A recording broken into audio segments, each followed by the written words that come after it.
Hello, my name is Chris Schrader, and this is my presentation on my favorite band, the Beatles. Here's a little bit about myself. I'm 23 years old. I'm from Bowling Green, Ohio. I work as a cook at the Stones Throw. I'm in a band. I play guitar, I can play the piano, and I can sing. I'm currently a junior at BGSU and undecided, but hopefully, if I pass this class, I'll be able to add this as my major. The band was formed out of John Lennon's original band, the Quarrymen, in 1957 when Paul McCartney was picked up.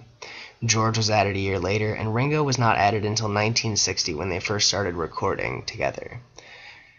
They started performing at the local bar called the Casbah, which was owned by the original drummer's mother. Pete Best was kept in the band because they were able to play there. Throughout the years of being a band, they had many record labels.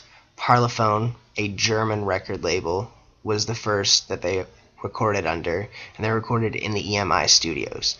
Both of these are sister labels to Capitol Records, which is a US record label.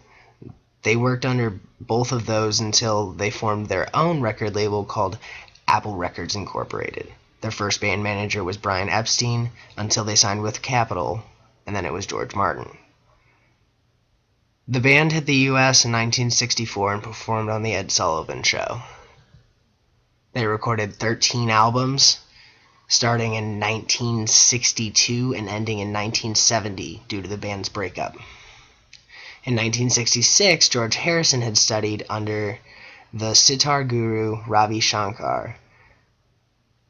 The influence of the Indian classical music helped the band add a distinct sound and helped to globalize the Indian culture.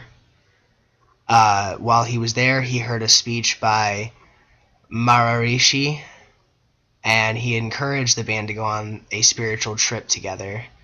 In February of '68, the band went on a journey to Rishikesh, India, for a brief hiatus.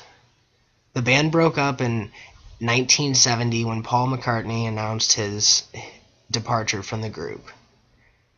Apple Records then released Let It Be, which had a film and a CD combo. Afterwards, they then released greatest hits albums, and each member then went on to focus on solo careers.